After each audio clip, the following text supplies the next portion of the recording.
Go boom, boom, boom. Hello, everybody. Hello, and welcome, welcome to our LKO Love Your Lake.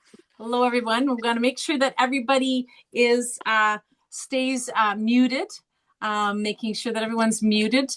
But we wanted to welcome and thank you, everybody, for joining us for our Love Your Lake Zoom talk for 2026. Holy jumping. My name is Kirsten, and you might remember me. I am a LKO volunteer, but I wanted to introduce you to your wonderful LKO board. So we've got Dale. Dale, if you want to wave for us. Hello, Dale. We've got Wendy. Wendy, do you want to wave? There we go. We've got Scott S. Where are you? Oh, yes, there he is. Scott M. There he is. Perfect. Marilyn. Marilyn, I don't think is able to be here right now. And Lance, do you want to wave for us, Lance? There we go. Hi. And Joel, I don't think Joel's here either. Italo is not here as well. Unfortunately, other commitments. Debbie's here though. Debbie, want to wave for us? Perfect. Janice, and then Kathy. There we go. Yes, your amazing board. Yay to them. We are so happy to bring these seminars to you. As you know, you're our LKO community.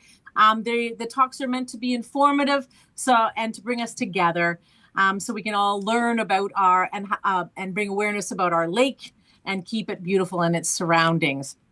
Just as a reminder how the evening will work, our guest speaker tonight is Tim James, who will be speaking about the cost to our lakes of enhanced wakeboards and what the future holds for equal use of our lakes.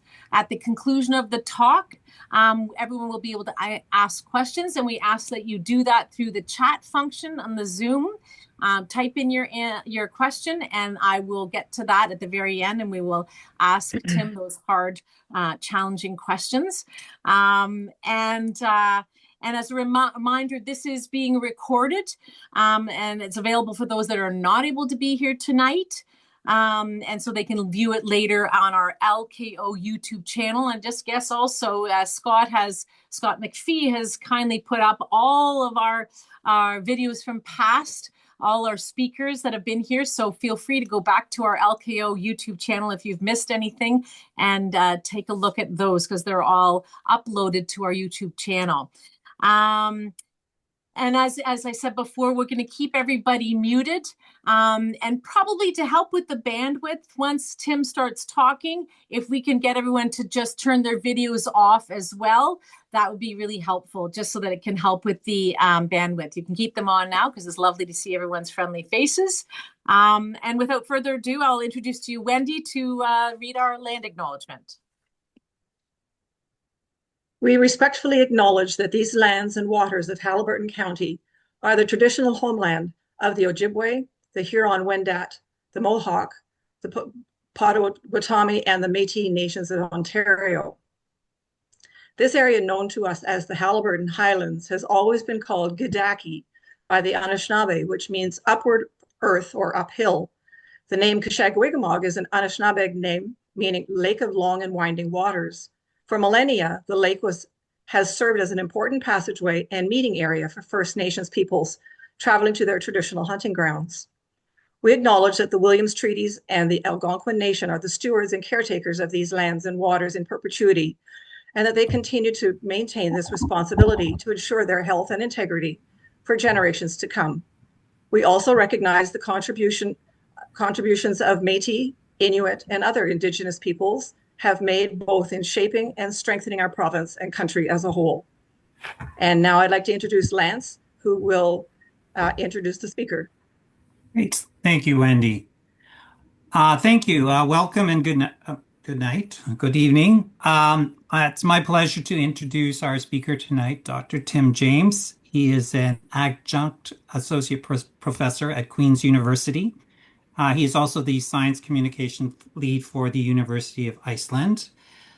He's a board member of the CHA and the Safe Quiet Lakes, and he's also a member of the Safe Wakes Coalition, which some of you may know is a province-wide group that's looking of different stakeholders that we're looking at a provincial solution to address issues related to enhanced wake. We've also been fortunate to have Tim work as a scientific expert for our LKO delegation last year. We had a delegation to council to look at regulatory options to address wakeboat issues on Cache Lake. So for the topic tonight, there are a lot of people that are very concerned about many issues with enhanced wakes, whether they be environmental, safety, or economic issues. And these concerns, in particular, were highlighted in our own 2024 resident survey, where over 75% of respondents indicated they were negatively impacted on land or while on the lake by large waves from wake sport boats. There's also been a recent survey from Safe Quiet Lakes, which has documented issues as well going forward. So what have we been doing about it? We have been collecting data to look at some of the impacts in relation to enhanced wakes. We participated in research with Dr. Chris Hauser, who is looking at wave measurement sensors to look at the impact over the lake issue on Cache and Grass Lake. And that information or those results were presented in 2023 at Dr. Hauser Love Your Lake session. We also support the ULinks research in looking at water quality testing data. There are 9 different metrics that we're looking at over time, and now we have a benchmark that we can, as I said, look over many years going forward. We have resident reports in relation to safety, property damage, shoreline erosion. And again, I'd encourage certainly the researchers, Dr. Hauser and so forth, are looking at any of these issues as he puts together more information on his research. So if there are erosion changes or something that you have documented, then that would be helpful to bring them forward to LKO. And the last thing that is we are looking at potentially doing turbidity testing of the lake waters. There, as we'll hear shortly, there is certainly a churn of the water down many feet, and we're looking at what might be changing with turbidity that we can monitor or evaluate with turbidity monitors. So with that sort of background, Tim has looked at the science, and we're very fortunate for him to provide us with an understanding of the impacts of enhanced wake on lake health and some of the potential policy recommendations that we might consider going forward. So with that, I will turn it over to Dr. James. Thank you, Lance. Thanks so much for the introduction. I have to do the technical challenge of sharing my screen to start, which hopefully you can see now. And one more challenge just to get my, there we go. Okay. And I've got to move this out of the way. Okay, so yes, thanks so much for the introduction. I'm really grateful for the opportunity to speak to you all today. I think this series of seminars that you guys do is pretty neat. I wish more like associations did that. One more thing I'm going to do before I start is turn off my camera because my bandwidth is a little weak, which I can do here. So I think we're good to go now. So yeah, my academic home in Canada is Queen's University, but I wear quite a few hats these days. Today I'm speaking to you as a conservationist primarily, but also as a lifetime cottager, and for the last 10 years a full-time resident of Haliburton County. I live on the south shore of Gooderham Lake, in the southern edge of Haliburton County, and I've noticed a lot of changes on our lake over the years. There's definitely more weeds, more algae too, particularly in the spring. The water is not as clear as I remember, and I'm sure you've all noticed cottage country is also a lot busier than it used to be. This means that there's a lot of pressure on the fragile ecosystems that make Ontario lakes the recreational paradise we love. And this on its own concerns me. However, this is not why I'm here today. I'm here today to talk to you about a new pressure that's crept up, of which I'm sure you're all aware, the enhanced wake boats, like those that are used for wake surfing. My lake is pretty small. Goodrem Lake is maybe 1 kilometer long and a half a kilometer wide at most. But despite its size, we've been seeing an ever-increasing number of alarmingly large boats on our lake that are capable of generating some pretty crazy waves. And this has really started to take a toll on our lake and on our ability to enjoy it.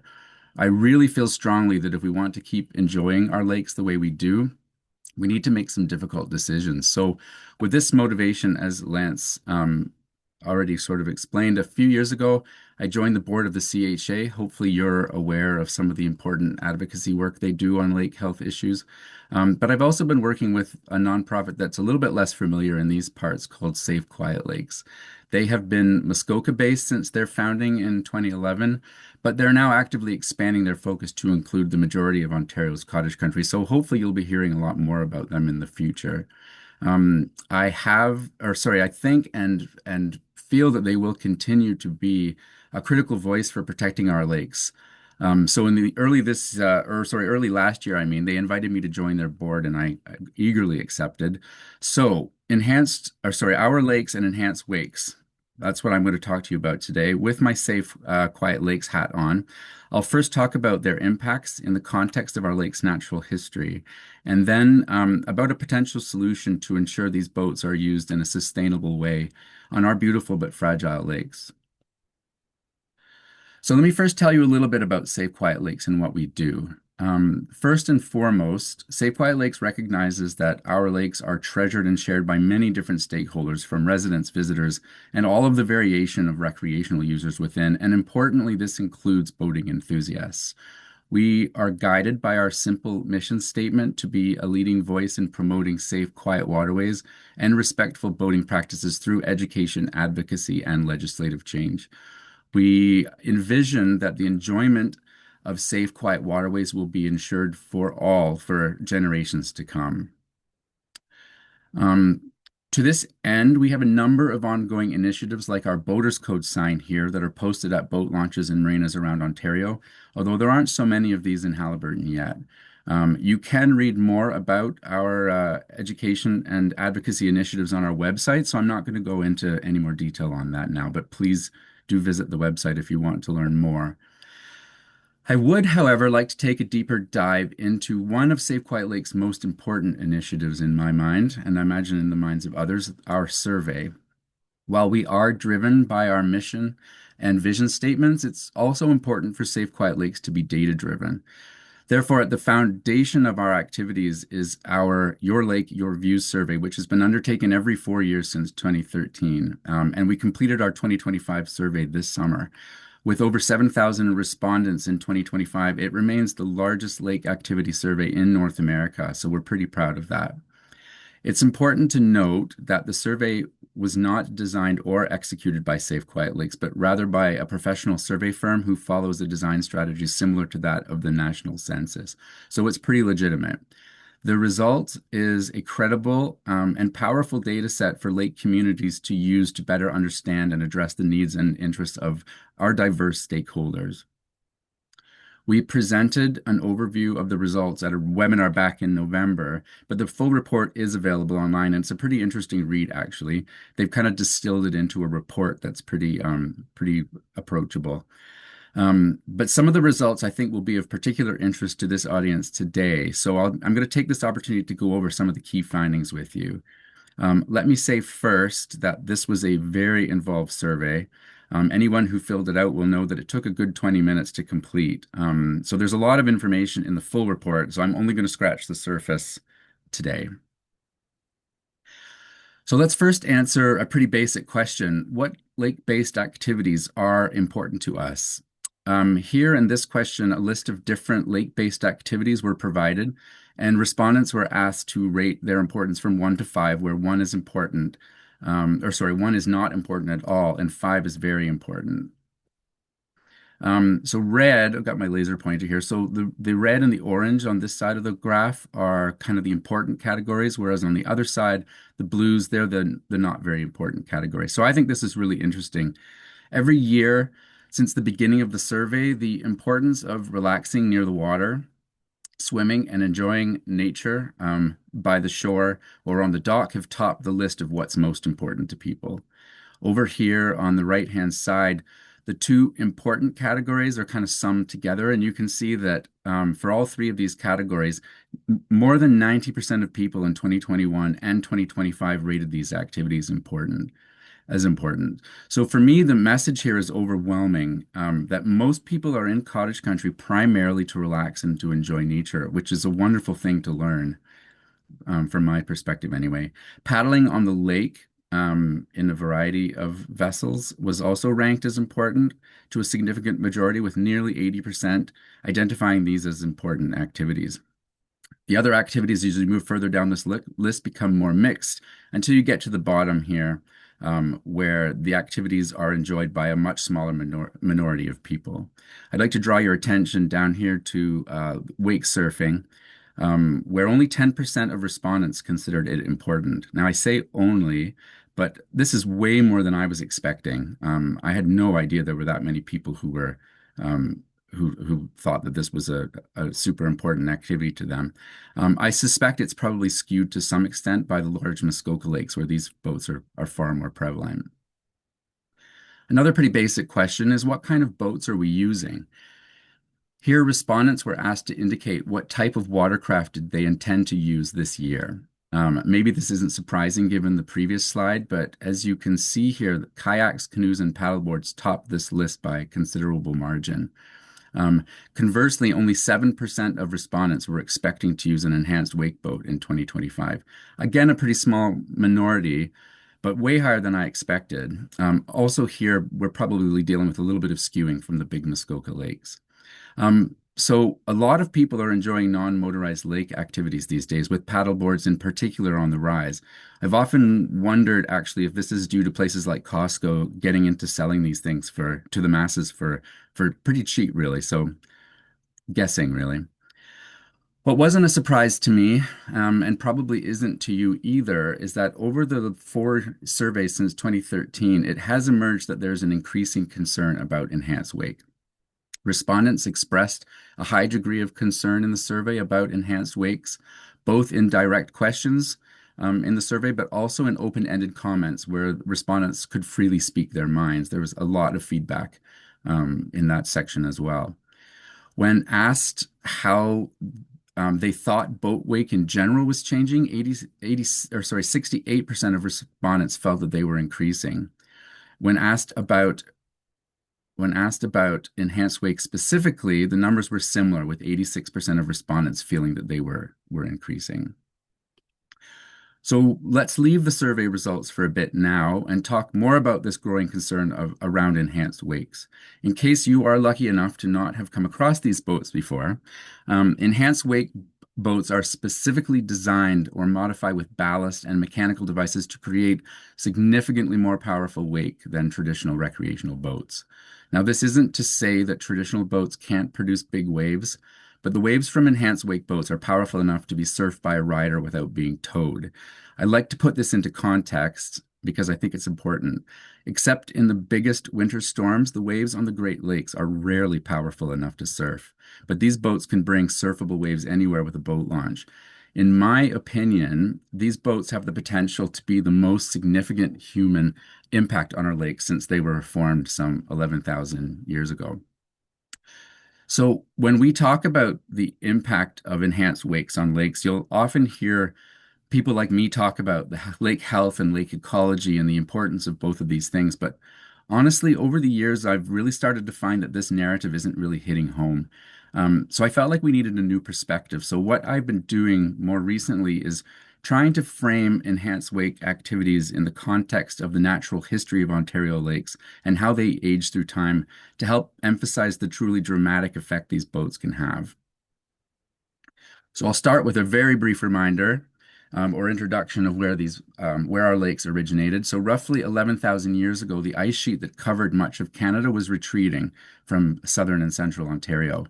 This retreat exposed hundreds of thousands of geological and glacially carved depressions in the landscape that quickly filled with water, and Ontario lakes were born. So they'd been covered by ice for over 2 million years, so you can imagine at this time that these lakes would have been devoid of any organic matter. or nutrients for that matter, and they supported very little life in or around them. So there are actually many contemporary examples of very young lakes like this today around the margins of the Greenland ice sheet and the Rocky Mountains, for example. From here, glacier lakes began a natural succession that would take many thousands of years. Young, nutrient-poor lakes like these, called oligotrophic lakes, are characterized by deep, clear water, scant vegetation and algae, and high oxygen. Over many thousands of years, natural processes cause sediments and nutrients to accumulate in the lakes through processes like erosion and decomposition, and this encourages plant and animal growth, which in turn leads to the accumulation of more nutrients and so on. So it's like a positive feedback cycle. Over time, the clarity of the water starts to decrease, and lakes become able to support a diverse ecosystem of aquatic plants and fish. Lakes at this stage of succession are classified as mesotrophic. Many lakes in cottage country are mesotrophic, including Lake of Bays, for example, and my lake in southern Haliburton County, Lake Gooderham. This process of accumulating nutrients and increasing productivity is called eutrophication, and we can liken eutrophication to sort of the process of lake aging. Keep in mind, though, that this occurs gradually over thousands of years. And in fact, 11,000 years after the formation of our lakes, we still have many nutrient-poor oligotrophic lakes in cottage country, like Lake Joseph and Skeleton Lake, for example. Eventually, with enough time, aging lakes become eutrophic, with high nutrient levels and high productivity characterized by excessive plant and algae growth, reduced water clarity, and low oxygen. So I think it's really important to point out here, though, that while we often think of a eutrophic lake as an unhealthy lake, this isn't necessarily the case. Eutrophication can be the natural state of a lake that's in the later part of its life. They are important ecosystems. They support a lot of life, but typically these lakes are not great for human recreation. They're not what we're looking for when we go to cottage country. So we don't tend to build our cottages on them. I personally like them because this is where all the wildlife is hiding. But if your lake suddenly became eutrophic, you would rightfully think your lake health was very poor indeed. So humans, always humans, unsurprisingly, we can contribute significantly to this eutrophication process with malfunctioning septic systems. There's a couple of examples here on the slide. Fertilized lawns and gardens. This is a shot down here on my lake with two neighbors, one person whose property is in a fairly natural state with no fertilizer applied to a lawn, and a brand new property that's had sod put down and has fertilized grass all the way down to the water's edge. These things are a real problem for human impacts on our lakes. We also have hardening of shorelines and activities that cause shoreline erosion. This one here is from Lake Cashag, I think at Sugar Beach, from Dave Tranter.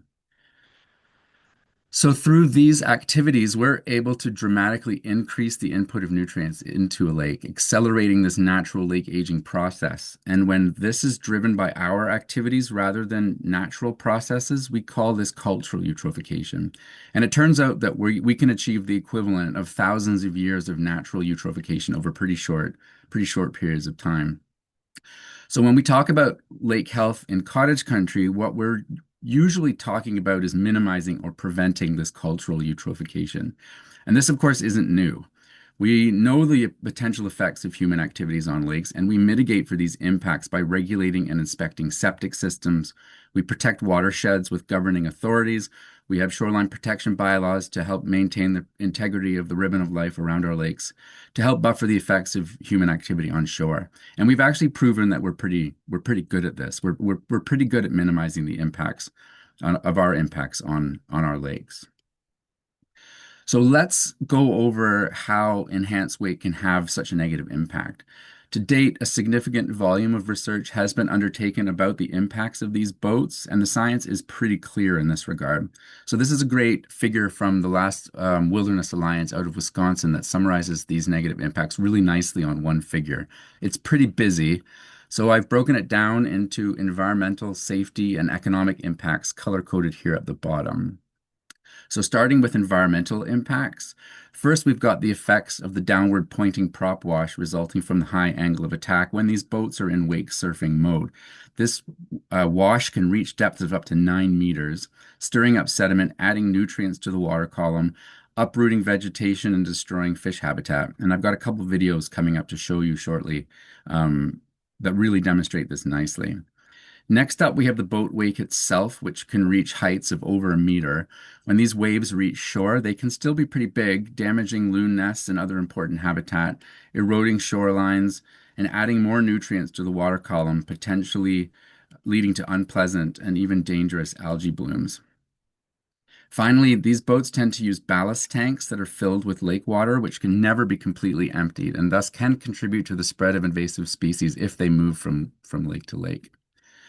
Under safety, a typical wave from an enhanced wake boat, once it's some 200 feet or 60 meters away from the boat's direction of travel, can still be over 16 inches high. Let's compare this to some of the other craft on the lake. A canoe's freeboard is only about 10 inches. A kayak's is only around 7 inches or so. Even a small fishing boat can have a freeboard as low as 12 inches. So it's not surprising that waves like these can be a hazard to many other users of the lake.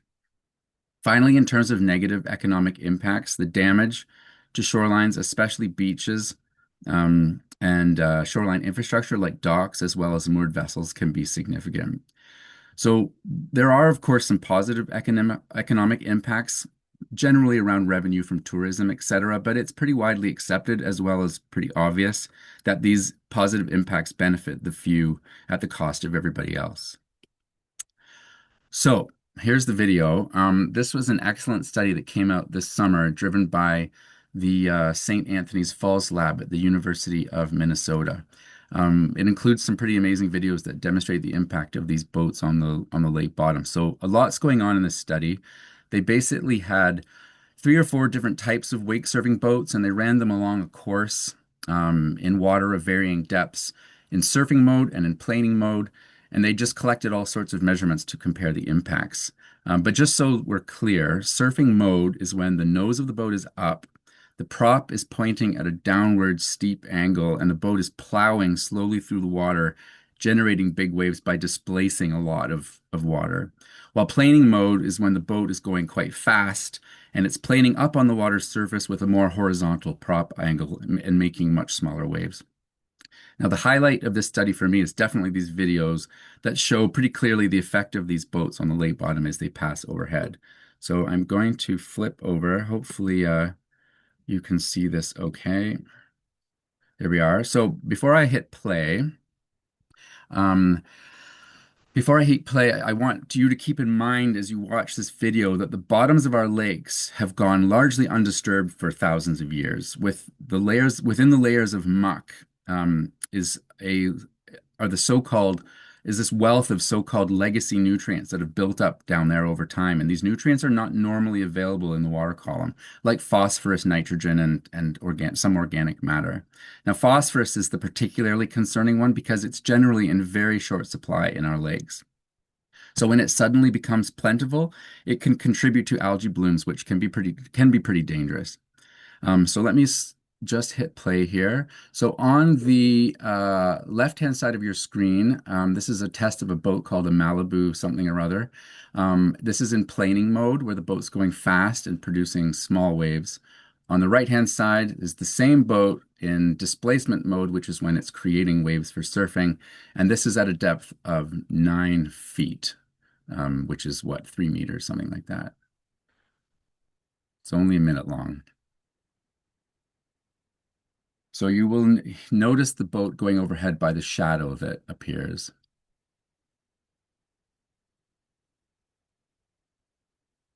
Here it goes. So the boat's passing overhead. And then you can compare the difference between a normal boat, or the boat in normal mode, and then the boat in wake surfing mode. So the video on the left-hand side of your screen pauses here because nothing else happens. So they move on to the next test site. But on the one on the left-hand side, it goes on for quite a while. So they've skipped forward here in a minute.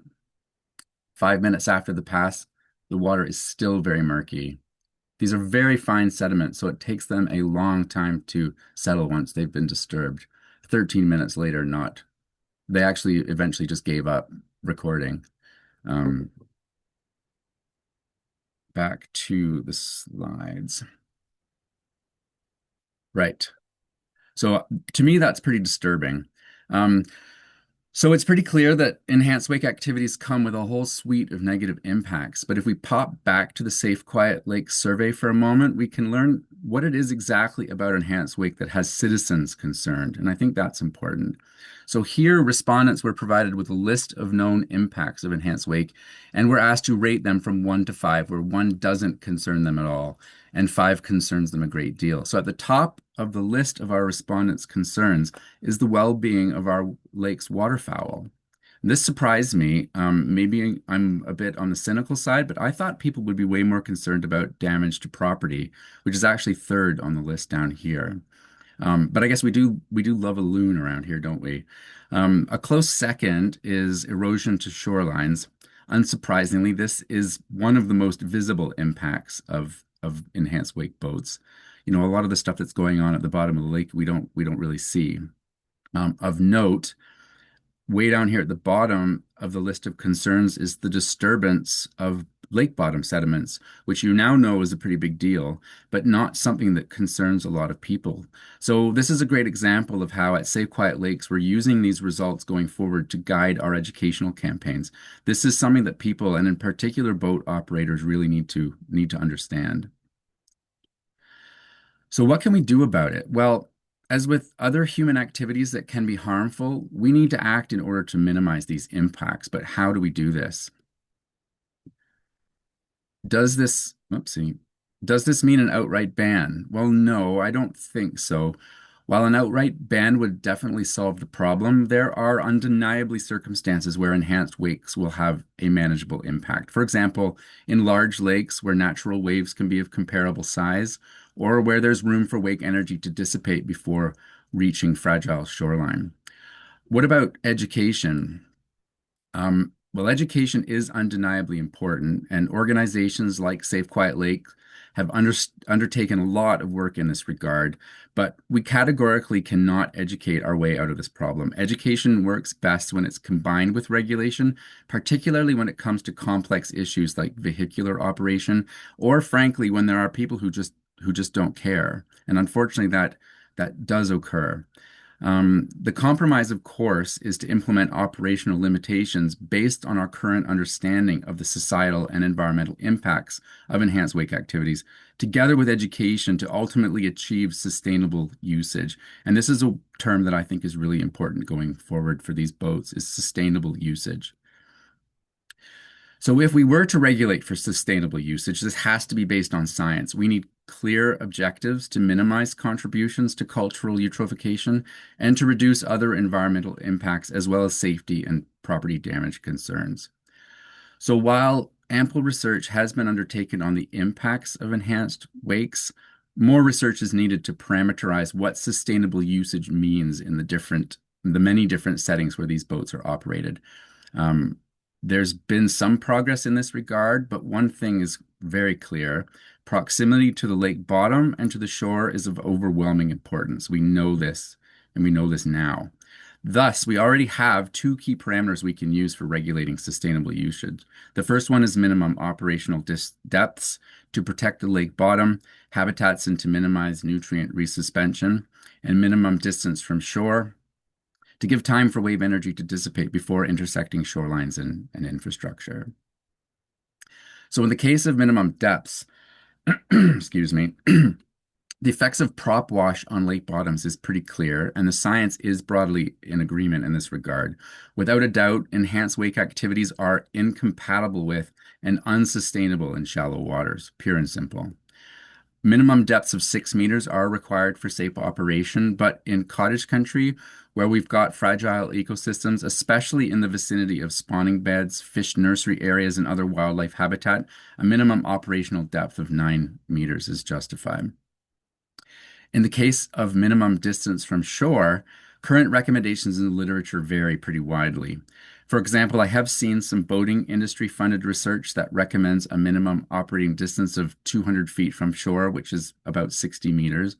And compare this to minimum distance recommendations in the scientific literature that are consistently higher than 200 meters. However, These minimum operating distances come with a caveat here because safe distances, in quotes, will be highly dependent on local conditions, especially shoreline and bottom characteristics. You can imagine a shoreline that was sediment is going to be a lot more fragile than a shoreline that's bedrock. To me, where in cottage country, where our lakes are characterized by thin soils, fragile shoreline vegetation, sensitive ecosystems, and where they're highly vulnerable to cultural eutrophication, we need to be considering much higher distances, even closer to 500 meters in some particularly sensitive locations. So let's again pop back to some of the results from the survey. In this question, respondents were provided with a list of solutions for managing enhanced wakes and asked to choose up to 3 that they thought would be most effective. Note in the list of options here, we had a enhanced wakes don't need to be managed option, as well as a don't know, no response option, just so that we caught those opinions as well. And it's interesting to see here how the vast majority of respondents feel that enhanced wake needs some kind of regulation, with only 6% down here feeling that they don't. But beyond that, there's really only loose agreement as to what is the best approach. Only the safe distance from shore option was selected by a majority of respondents as an effective solution. So based on this, at least we can confidently say that there is an appetite for regulation, and that the option with the soundest scientific backing already has some pretty decent public support. So I want to give you a feeling of what minimum operational distances would look like in practice in your area. So I've got a map here of what I believe is your beautiful 5-lake chain, with Kashag here in the middle. So if you were to regulate enhanced wake activities according to lake size alone, there'd be no problem at all having wake surfing on Lake Kashaga-Wigamug, for example. It's so big. However, if we listen to the science and instead keep enhanced wake activities further than 200 meters from shore, for example, this is the result. In this scenario here, some of the long, narrow parts of the lake are not wide enough to satisfy this distance from shore requirement, leaving only the wider sections. However, is 200 meters enough? No, I don't think so. So just for comparison, let's look at different buffer distances for this chain of lakes up to 500 meters. So here's 250. Here's 300, 400, and 500 meters, at which point there is no area on the lake that satisfies this distance from shore requirement. I like to overlay these all together on the same map because it kind of produces a bullseye effect that really highlights the areas that have the most potential for sustainable usage of these boats, providing, of course, that these areas are deep enough. One of the short-term goals of Safe Quiet Lakes is to have maps like these available for wakeboat operators to download and to use in their navigation apps on their phones to help them stay within such designated sustainable surf zones. So that's just to give you a feel for what that's like. So how can we implement such operational restrictions in Canada? Well, until recently, the outlook wasn't very good. In Canada, the regulatory framework is such that the Canadian federal government has sole jurisdiction over boating on all bodies of water. And here, boating includes every mode of transportation, commercial or recreational. This federal jurisdiction includes all signage to control boating and regulation of equipment, licensing, and speed limits. Provinces, municipalities, etc., cannot act without federal approval, and unfortunately, enforcement is pretty complex. It's delegated to the RCMP, provincial police, local authorities, and others depending on local scenarios. So currently in Canada, we have no wake-specific regulations like no wake zones, although there are some regulations that have wake implications. So for example, most provinces have something like a 10-kilometer-per-hour speed limit within 30 meters of shore, aka the 10-30 rule. And in Muskoka, for some reason, it's 9 kilometers an hour in 30 meters. And although the criminal code does state that boaters cannot operate in a manner that's unsafe to the public, and you can launch a civil suit for losses, these measures are seldom used. And until recently, that was it. That's all that was available. Fortunately, while we wait in Canada for appropriate regulation to be implemented at the federal level, municipalities can apply to the feds for a vessel operating restriction regulation, or a VOR. This has been around for a while, and VOR categories have typically included no boats allowed, no power-driven boats, engine size limits, no towing sports, and no special events. However, in 2024, VOR 7.1 was introduced, which specifically singles out wake surfing, reflecting Transport Canada's recognition that this is a sport unlike any other. A VOR can apply to a lake in whole or in part, with restrictions like distance from shore, depth, time of day, time of year, etc. So this is where regulations could be implemented based on minimum depths and minimum distance from shore. Currently, of the roughly 250,000 lakes in Ontario, there are currently about 300 VORs and counting. So this is great news. However, there are some hurdles. First, the municipality has to be the applicant, and since this is a time-consuming process, municipalities are going to need support from lake associations, local interest groups, etc. It's Safe Quiet Lakes' intention to be in a position to help with this process as well. Unfortunately, this does mean that you're going to need municipal will, which is not always available, but hopefully we can make that easier to achieve. The VOR application itself requires that a cost-benefit analysis has been undertaken, showing that all stakeholders have been identified and consulted and that most agree. You do not need consensus here, apparently, but the view of all stakeholders must be taken into account. VORs are granted based on safety issues, environmental issues, and other issues of public interest. And a VOR 7.1 application was taking more than 2 years to be approved, but apparently new measures have been implemented to shorten the process to 6 months. But this excludes the preparation of the application. So even with these improvements, it is by no means a quick process. So I'd like to finish with a recap of some of the key takeaways from the Safe Quiet Lakes survey that I think are good take-home messages. So first, we've learned that most of us are here to relax and to enjoy nature with other activities as well, but they are further down the list of priorities. So I think this is going to require fighting to protect. Second, we've learned that more and more people are enjoying the lake in non-motorized watercraft.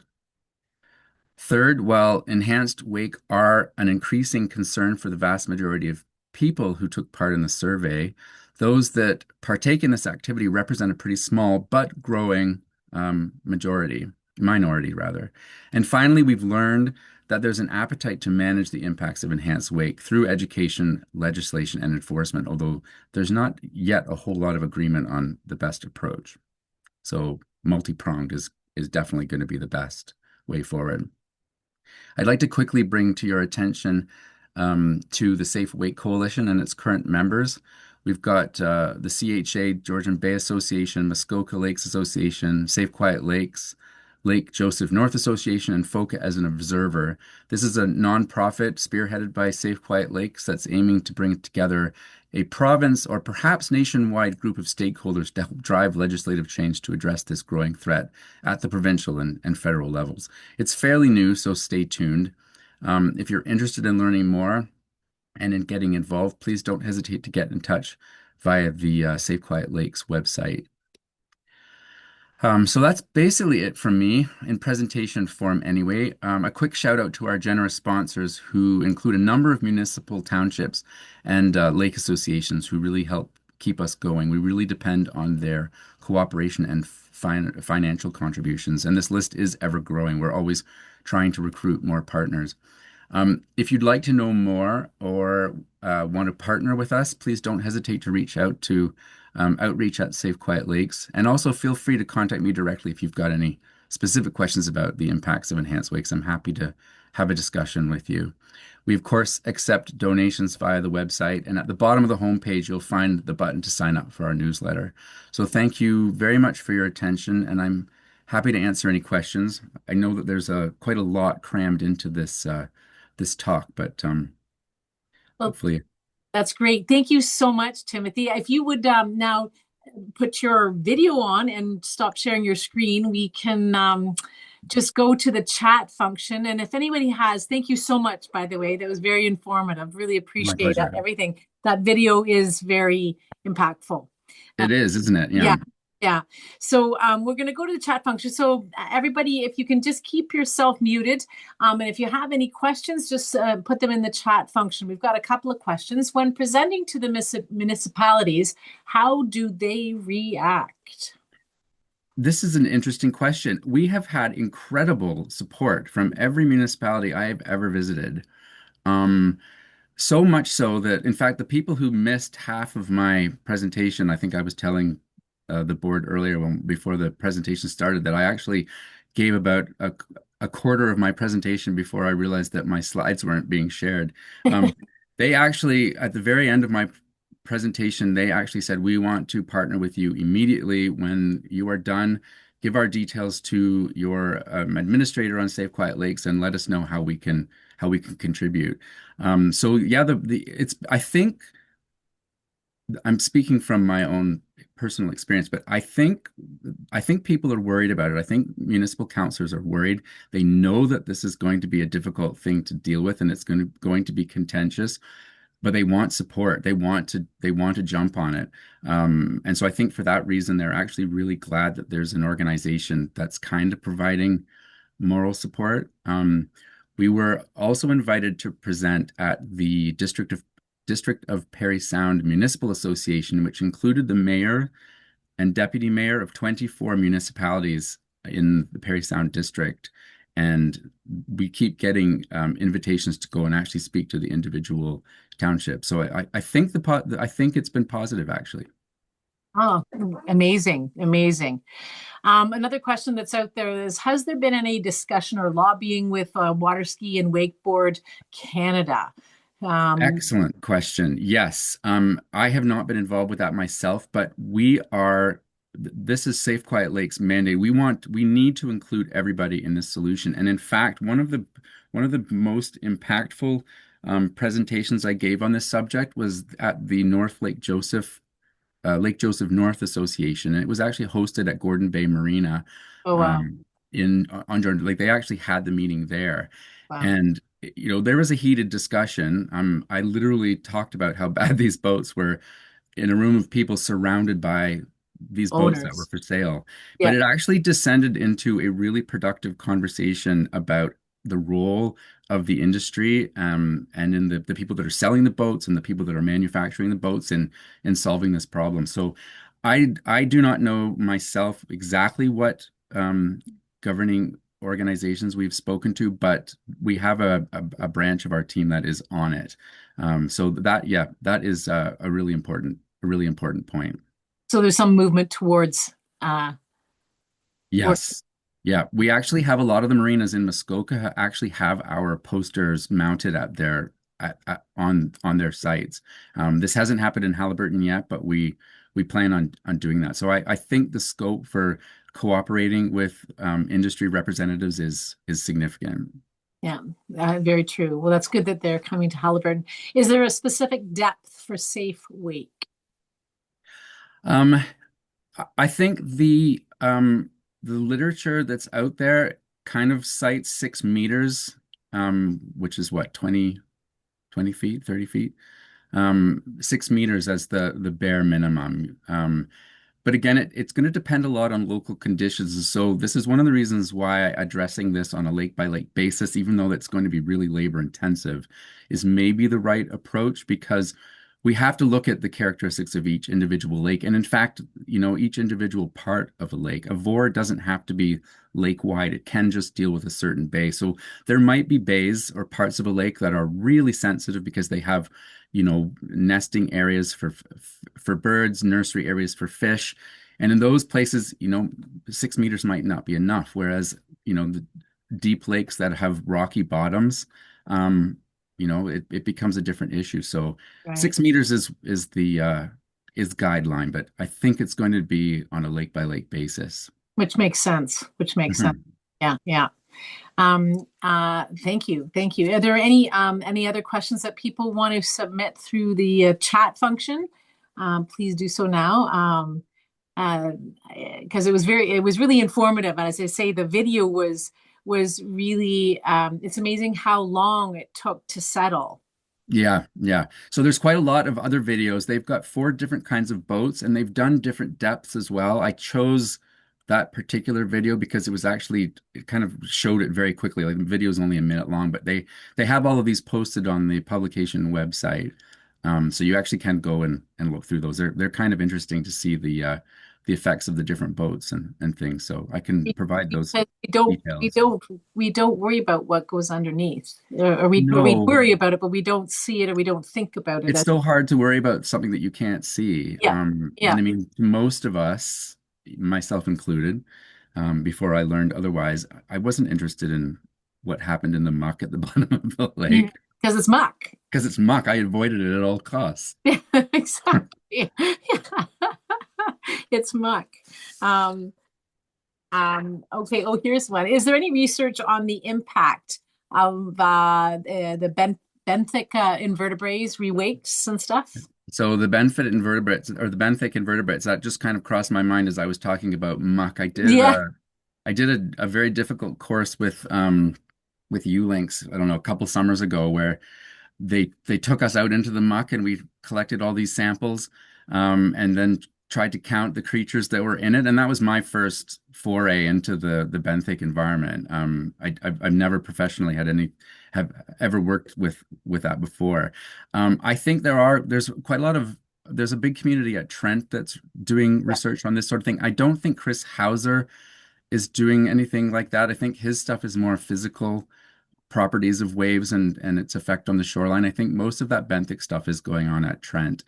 I am not aware of any research that's specifically looking at the benthic environment with waves. I wouldn't be surprised if this was happening, but there is a lack of research generally on the impacts of the details of that sort of thing, I think. And the whole benthic environment thing, I think is pretty, I wouldn't say it's cutting edge. We've been looking at benthic species for a long time, but we're starting Yeah. to realize that different benthic species are indicative of different physical conditions in the bottom of the lake. So I think it's probably pretty cutting edge research still. So I'm not aware of anything that's happening, um, but I'm sure I hope somebody will be looking into that at some point if they aren't Yeah. already. Yeah.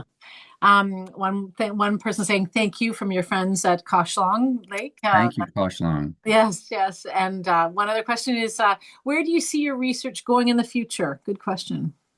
So this is an interesting question. I mean, if you mean my research specifically, Mhm. I've actually moved away from undertaking research myself in the last few years. I've moved much more into the realm of science communication.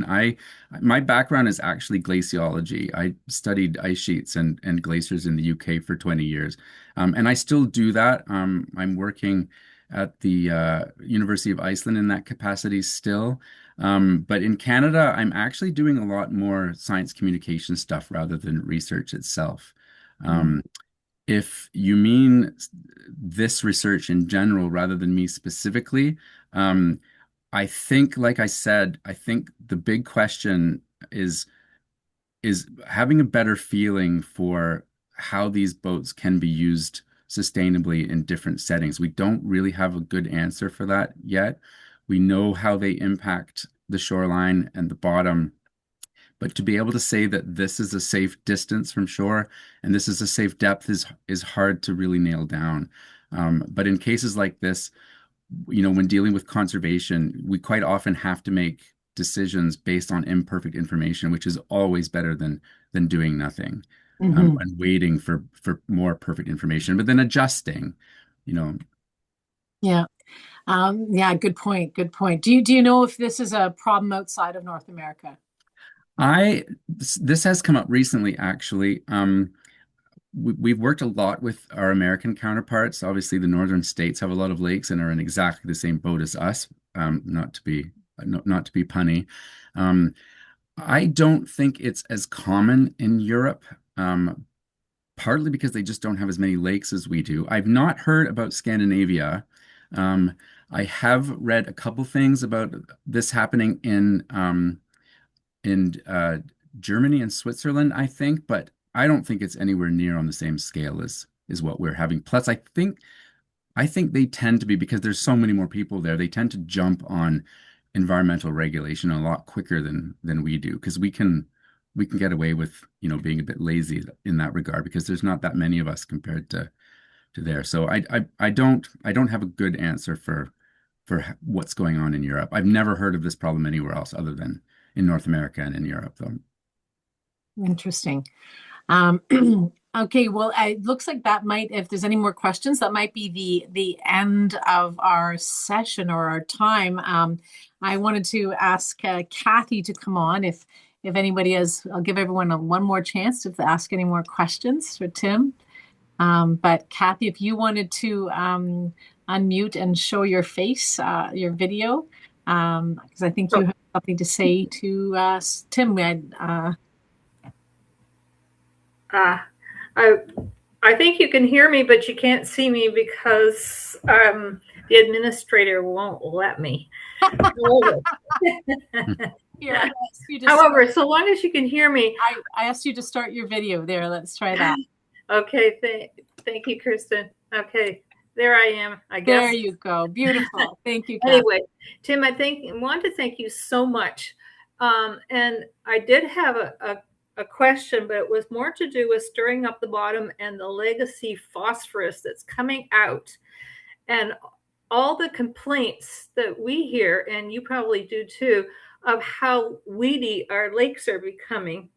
And if we could tie in those deep waves and wakes that are stirring up the bottom with the phosphorus that we don't want to come out of the bottom, I wonder whether that would pick up some more attention from people that perhaps don't know the consequences of what's happening. Anyway, I wanted to thank you so much from all of us for what you've done and the awareness that you're bringing to people, because that's the most important, because then we get talking and thinking about it and not realizing what we're doing. We have an honorarium that we'd like to give you, and I hope that will help a little bit towards your research and towards your outreach. Thank you so much, Tim. Really appreciate your time. It was my pleasure. Thanks so much for having me. Thank you so much. And thank you so much to everyone for being here. And as Tim said, Tim, your email, we can send that out to people if you have anyone else has any further questions that they didn't get answered, just like the question that Kathy had, which was a very good question, Kathy. Yes, please do. Yeah, we can send them on to Tim. But yes, thank you so much for everyone for being here on a Wednesday night, and a snowy Wednesday night in Toronto. So we're just going to ask that the board members stay on just for a little bit with Tim, and everybody else have a good evening. Thanks very much. Thank you very much, everyone. Thank you.